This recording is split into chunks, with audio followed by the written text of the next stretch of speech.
विश्व के सभी मेरे साथियों को राज रत्न अम्बेडकर की ओर से जय भीम, नमो बुद्धाय।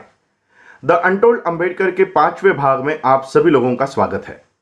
इस भाग की शुरुआत करने से पहले आज बोधिसत्व विश्व रत्न महामानव बाबा साहब डॉक्टर भीमराव रामजी अम्बेडकर जी की 129वीं जन्म जयंती के अवसर पर मेरी ओर से, अम्बेडकर परिवार की ओर से आप सभी लोगों को ढेर सारी मंगल कामनाएं। ये 5वां भाग चौथे भाग का एक कंटिन्यू भाग है, इसलिए मैं चौथे भाग में क्या हुआ था ये एक क्विक रिकैप आपको बताना चाहता हूं। चौथे भाग में हमने देखा कि डॉक्टर बाबा साहब अम्बेडकर जी को राउंड टेबल कॉन्फ्रेंस के लिए न्योता आता है। पहले राउंड टेबल कॉन्फ्रेंस पे गांधी बहिष्कार डालते हैं और गांधी जी के वहां अनुपस्थिति होने की वजह से बाबा साहब अम्बेडकर भारत के अस्पृश्य लोगों की 9 करोड़ लोगों की हक और अधिकार की मांगे वहां पर रखते हैं। अंग्रेजों से वो सारे अधिकार प्राप्त करते हैं। गांधी को ये बात भारत में पता चलती है। दूसरे राउंड टेबल कॉन्फ्रेंस में गांधी वहां पहुंचते हैं और केवल बाबा साहब का विरोध करने का काम करते हैं। वहां पर वो एक छुपा षड्यंत्र करते हैं। वहां की मुस्लिम डेलीगेशन को बाबा साहब का विरोध करने के लिए तैयार करते हैं। मुस्लिम्स बाबा साहब का विरोध करने के बजाय बाबा साहब के पक्ष में खड़े होते हैं और परिणाम होता है बाबा साहब को कम्युनल अवार्ड दिया जाता है। यहां तक हमने कल के भाग में देखा। इसके आगे क्या हुआ? इसके आगे ये हुआ, ये आप सभी लोगों को पता है, गांधी जी ने धमकी दे दी, वहीं पर लंदन में धमकी दे दी कि भारत के अछूतों को अगर कोई अधिकार देते हो तो मैं अपनी जान जाने तक अनशन करूंगा, लेकिन इनको मिलने नहीं दूंगा। ये धमकी देने की वजह से जैसे ही गांधी जी भारत में आते हैं, भारत में आने के बाद उनको पूना के येरवड़ा जेल में डाल दिया जाता है। अब इसके बाद जो घटना हुई है वो ऑन रिकॉर्ड है, लेकिन फिर भी उसको आगे नहीं लाया जाता, इसका कभी प्रचार नहीं किया जाता। गांधी जी क्यों अछूतों के हक और अधिकार के खिलाफ थे, यह बात कभी बताई नहीं जाती। हालांकि यह बाबा साहब ने लिखा हुआ है, what Congress and Gandhi have done to the untouchables, इस किताब में, लेकिन फिर भी इसका कभी प्रचार नहीं किया जाता। गांधी जी को जब पूना के येरवड़ा जेल में डाला गया तो गांधी जी ने 3 खत अंग्रेजों को लिखे हैं। ये तीनों खत आपको उस बुक में मिलेंगे, आप कभी जाकर पढ़िए। गांधी जी पहले खत में लिखते हैं, अंग्रेजों को लिखते हैं कि मुझे कोई अनशन नहीं करना है, मुझे कोई भूख हड़ताल नहीं करनी है, लेकिन केवल बाबा साहब को दिया हुआ जो कम्युनल अवार्ड है वो वापस ले लो। कई सारे लोगों को तो कम्युनल अवार्ड क्या है ये तक पता नहीं। हमारे हक और अधिकार सारे के सारे इस कम्युनल अवार्ड में तहत है, निहित है। जैसे आपका सेपरेट इलेक्टोरेट, सेपरेट सेटलमेंट, आपके स्कूलों में, आपके पढ़ाई में, आपके नौकरियों में रिजर्वेशन की प्रावधान है, ये सारे उस कम्युनल अवार्ड में है जो बाबा साहब लड़ झगड़ कर अंग्रेजों से लेकर आए थे, लेकिन गांधी ने वो छीन ली। गांधी ने पहले पत्र में, पहले खत में अंग्रेजों से कहा कि मुझे कोई अनशन नहीं करना है, केवल बाबा साहब को दिया हुआ जो अधिकार है, बाबा साहब को दिया हुआ जो कम्युनल अवार्ड है वो वापस ले लो।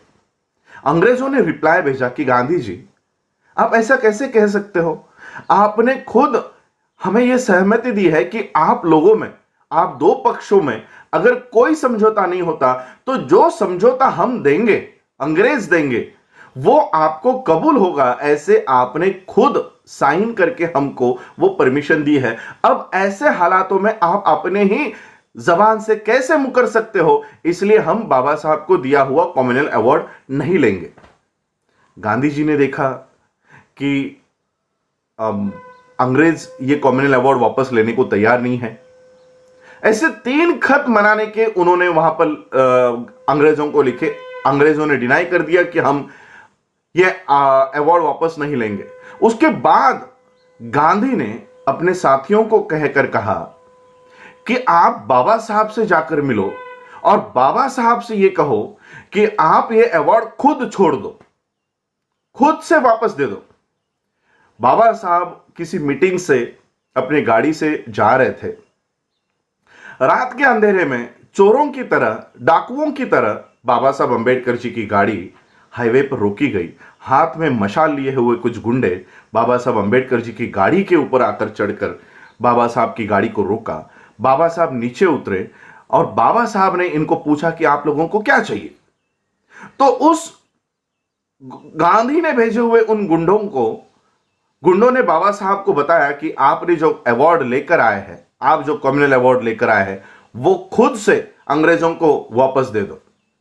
बाबा साहब ने वहीं पर एक स्टेटमेंट कही, एक बात कही कि वो जो सामने खंबा दिख रहा है ना, उस सामने के खंबे पर लटका कर मुझे गोली भी अगर मार देते हो तो भी मेरे समाज के हक और अधिकार में कतई वापस नहीं देने वाला, मैं बिल्कुल वापस नहीं दूंगा।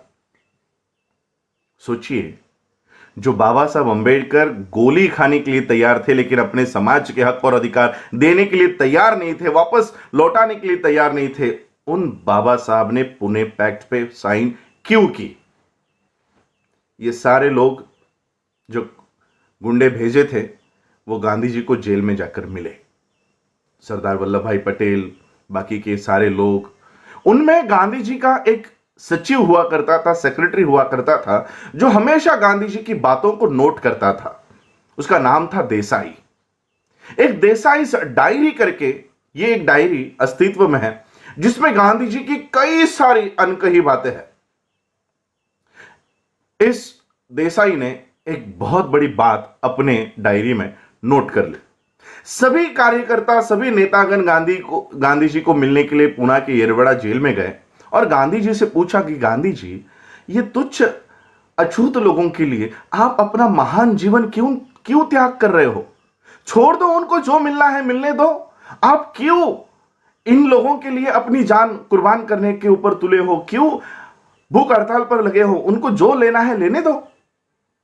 गांधी जी ने जो जवाब दिया वो देसाई ने अपने डायरी में लिखा और वो जवाब ये था कि हम भारत के आजादी के लिए लड़ रहे हैं। कल को अगर भारत को आजादी मिल गई और बाबा साहब अंबेडकर जी के पास ये कॉमनवेल्थ अवार्ड रहा तो इस देश का, भारत का प्रधानमंत्री ये नेहरू नहीं, अंबेडकर बन जाएंगे। गांधी के चेलों को लगा ये तो बहुत खतरनाक अवार्ड लेकर आए हैं, ये तो बहुत खतरनाक हक और अधिकार लेकर आए हैं। ऐसे हालातों में बाबा साहब से ये अवार्ड छीन लेना चाहिए।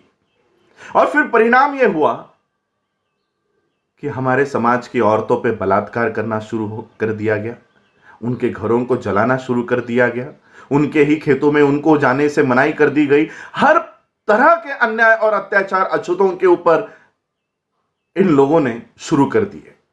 और बाबा साहब अंबेडकर जी के सामने एक सवाल रखा कि बाबा साहब, जो हक और अधिकार आप अपने लोगों के लिए लेकर आए हो, वो हक और अधिकार अगर उसका इस्तेमाल करने के लिए आपके लोग ही अगर जिंदा नहीं रहे तो ये अवार्ड किसको दोगे? और परिणाम, बाबा साहब को पुणे पैक्ट पे साइन करनी पड़ी। बाबा साहब को पुणे पैक्ट पे साइन करने से पहले बाबा साहब ने एक खत लिखा है, जो खत पढ़ते हुए हम लोगों के आंखों में आंसू आ जाते हैं। बाबा साहब कहते हैं कि एक तरफ मेरे समाज की जान है, एक तरफ उन लोगों की, उन बेकसूर लोगों की जान दांव पर लगी है और एक तरफ गांधी की जान है। अब मैं एक इंसान की जान बचाऊं या मेरे समाज की जान बचाऊं? और मैं अपने समाज की जान बचाने के लिए ये पुणे पैक्ट पे साइन करने के लिए जा रहा हूं।